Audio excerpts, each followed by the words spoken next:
భారతదేశానికి most favoured nation స్టేటస్ని suspend చేస్తూ Switzerland రీసెంట్గా ఒక ప్రకటన చేసింది. ఇక నుంచి భారత్ స్విట్జర్లాండ్ మధ్య ఉదాహరణకి ఇండియన్ కంపెనీస్ ఏదైతే స్విట్జర్లాండ్కి వెళ్ళి ఇన్వెస్ట్ చేస్తాయో, బిజినెస్ చేస్తాయో వాటి మీద పన్ను భారం బాగా పడుద్ది. దాంతోపాటు స్విట్జర్లాండ్ నుంచి ఇండియాకి ఏదైతే ఇన్వెస్ట్మెంట్స్ వస్తాయో వాటికి కూడా ఇప్పుడు పన్ను భారం పడుద్ది. ఇదంతా ఎందుకు జరుగుతుంది? స్విట్జర్లాండ్ మనతో ఎందుకు ఈ వైఖరిని ప్రదర్శిస్తోందో ఒకసారి ఆలోచించాలన్నమాట. అసలు ముందుగా ఎంఎఫ్ఎన్ స్టేటస్ అంటే ఏంటి? మోస్ట్ ఫేవర్డ్ నేషన్ స్టేటస్ అంటే మేము ఇతర దేశాలని ఎలా ట్రీట్ చేస్తామో మీకు కూడా ట్రేడ్లో, వాణిజ్యంలో కానీ, ఇన్వెస్ట్మెంట్స్లో కానీ, పెట్టుబడుల్లో కానీ మేము కూడా మీకు అలాంటి ట్రీట్మెంట్ ఇస్తాం. మిమ్మల్ని సపరేట్గా మీ పైన అదనపు పన్ను భారాలు వేయము. మా మిత్ర దేశాలకి, మా చుట్టుపక్కల ఉన్న దేశాలకి ఏ విధంగా మేము ట్రేడ్ రూల్స్ ఉంటాయో, ఏ విధంగా కస్టమ్స్ డ్యూటీస్ కానీ ఇతర ట్యాక్స్లు ఉంటాయో ఆ విధానాలు మీతో కూడా ఉంటాయని. అదే మోస్ట్ ఫేవర్డ్ నేషన్. ఎవరైనా మోస్ట్ ఫేవర్డ్ నేషన్ అనే మాట అంటే మనకి సడన్గా మనల్ని సపరేట్గా ఫేవర్ చేస్తారనిపించింది కాదు.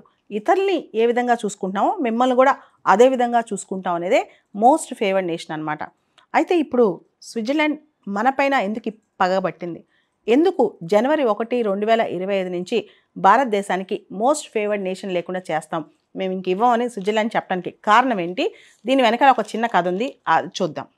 దాన్నే నెస్లే కేస్ అంటారు.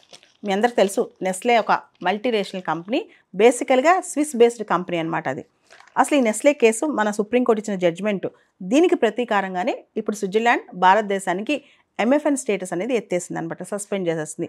అసలు దీని వెనకాల ఉన్న కథ ఏంటో ఒకసారి చూద్దాం. భారత్కి స్విట్జర్లాండ్కి మధ్య మొదటి నుంచి ఒక అగ్రిమెంట్ ఉంది. దాన్ని డిటిఏఏ లేదా డిటిఏటి అంటాం.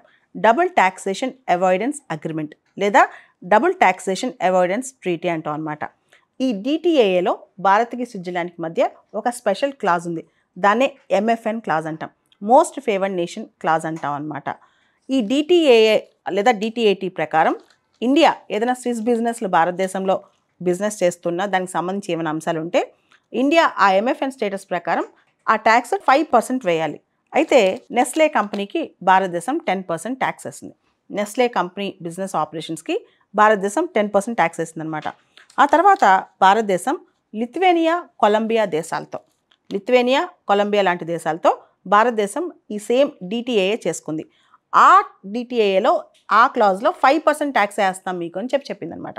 అంటే లిథువేనియా, కొలంబియాకి 5% వేస్తున్నాం. ఇంకో పక్క మనం చూస్తే కనుక స్విట్జర్లాండ్కి 10% వేస్తున్నాం. ఈ లిథువేనియా, కొలంబియా కూడా ఓఈసీడీలో జాయిన్ అయ్యాయి, organisation of economic cooperation and development. అయితే నెస్లే కంపెనీ, స్విట్జర్లాండ్ దేశం సంబంధించిన నెస్లే కంపెనీ ఏం ఆశించిందంటే మేము కూడా ఓఈసీడీలో ఉన్నాం, వీళ్ళు కూడా ఓఈసీడీలో ఉన్నారు, వీళ్ళకి భారతదేశం 5% వేసింది, మాకు మాత్రం 10% వేసిందని చెప్పి కోర్టుకు వెళ్ళారనమాట. మొదటగా ఈ కేసు ఢిల్లీ హైకోర్టుకి వెళ్ళింది. నెస్లే కంపెనీని సపోర్ట్ చేస్తూ ఢిల్లీ హైకోర్టు జడ్జిమెంట్ ఇచ్చిందనమాట. సో దీన్ని ఢిల్లీ హైకోర్టు ఇచ్చిన జడ్జిమెంట్ పైన భారతదేశంలోని ఇన్కమ్ ట్యాక్స్ డిపార్ట్మెంట్ వాళ్ళు సుప్రీంకోర్టుకి వెళ్ళారు. సుప్రీంకోర్టు ఏం చేసిందంటే ఢిల్లీ హైకోర్టు ఇచ్చిన జడ్జిమెంట్ కరెక్ట్ కాదు, మోస్ట్ ఫేవర్డ్ నేషన్ ఆటోమేటిక్గా అప్లై అవ్వదు ఈ కేసులో. దానికి ప్రధానమైన కారణం ఏంటంటే ఇన్కమ్ ట్యాక్స్ యాక్ట్ ఏదైతే ఉందో, ఇన్కమ్ ట్యాక్స్ 1961 ప్రకారం సెక్షన్ 90 ప్రకారం మోస్ట్ ఫేవర్డ్ నేషన్ సంబంధించి ఆ ట్యాక్స్ రూల్స్ అప్లై చేసేటప్పుడు, ఆ ట్యాక్స్ రిబేట్స్ అవి ఇచ్చేటప్పుడు ముందుగా ఇన్కమ్ ట్యాక్స్ డిపార్ట్మెంట్కి నోటిఫై చేయాలి. ఆ నోటిఫికేషన్ తర్వాత మాత్రమే ట్యాక్స్ రిబేట్ ఇవ్వగలం. అలా జరగలేదు కాబట్టి నెస్లే కంపెనీ 10% కట్టాల్సిందే అని చెప్పి ఇన్కమ్ ట్యాక్స్ డిపార్ట్మెంట్ వాదనను సుప్రీంకోర్టు సమర్థించి ఎస్, నెస్లేకి 10% ట్యాక్స్ వేయాల్సిందే అని చెప్పిందనమాట. అంటే లిథువేనియా, కొలంబియా దేశాలకు ఒక రూలు, స్విట్జర్లాండ్కి ఇంకొక రూలు. మొదటి నుంచి మాకు డిటిఏ ఉంది, మొదటి నుంచి మేమందరం ఓఈసీడీలో ఉన్నాము. ఇప్పుడు లిథువేనియా, కొలంబియాని ఒక రకంగాను, తర్వాత స్విట్జర్లాండ్ ఇంకో రకంగా ఎలా చూస్తుందని చెప్పి స్విట్జర్లాండ్ గవర్నమెంట్కి కోపం వచ్చిందనమాట. కోపం వచ్చి ఇండియాకి రిటాలియేట్ చేయడానికి, అంటే భారతదేశం చేసిన చర్యకి ప్రతి చర్యగా ఇండియాకి ఎంఎఫ్ఎన్ స్టేటస్ సస్పెండ్ చేసింది స్విట్జర్లాండ్ అనమాట. దీంతో ఏమవుతుందంటే ఇప్పుడు స్విట్జర్లాండ్కి సంబంధించిన ఏ ఇన్వెస్ట్మెంట్స్ వచ్చినా లేదా మన కంపెనీస్ వెళ్ళి స్విట్జర్లాండ్లో ఆపరేట్ చేసినా చాలా ట్యాక్స్లు పడతాయి. సో మన సుప్రీంకోర్టు ఇచ్చిన జడ్జిమెంట్ వల్ల ఇప్పుడు స్విట్జర్లాండ్కి కోపం వచ్చింది. కోపం వచ్చి మనకి ఎంఎఫ్ఎన్ స్టేటస్ని ఎత్తేసింది అనమాట. అది నెస్లే కేసుకు సంబంధించి. ఇకపోతే OECD, organisation of economic cooperation and development అనేది 1961లో 1961లో ప్యారిస్ హెడ్ క్వార్టర్గా మొదలైందనమాట. అది ఒక కంప్లీట్గా సపోర్ట్ సిస్టమ్, ఒక పాలసీ సపోర్ట్, తర్వాత కంట్రీస్ ఏ విధంగా ముందుకెళ్తే, ఎటువంటి పాలసీస్ తీసుకుంటే, ఎటువంటి డేటా సేకరిస్తే ఎలా ముందుకెళ్ళగలరు ఆర్థికంగా అని చెప్పి ఒక ఎనలిస్ట్గా, ఒక డేటా సపోర్టర్గా ఇంకా దేశాలకి పాలసీ అడ్వైజర్గా పనిచేస్తుంటుంది ఓఈసీడీ అనమాట. సో ఓఈసీడీ సభ్యత్వం అనేది కూడా చాలా ఇంపార్టెంట్ అని చెప్పొచ్చు. ఇక్కడ భారత్కు సంబంధించి స్విట్జర్లాండ్ ఎంఎఫ్ఎన్ స్టేటస్ ఏదైతే సస్పెండ్ చేసిందో అవి కొన్ని విషయాలకు మాత్రం వర్తిస్తాయి. కొన్ని డివిడెండ్ ట్యాక్స్లు, విత్హోల్డింగ్ ట్యాక్స్లు వీటికి సంబంధించి వర్తిస్తాయి.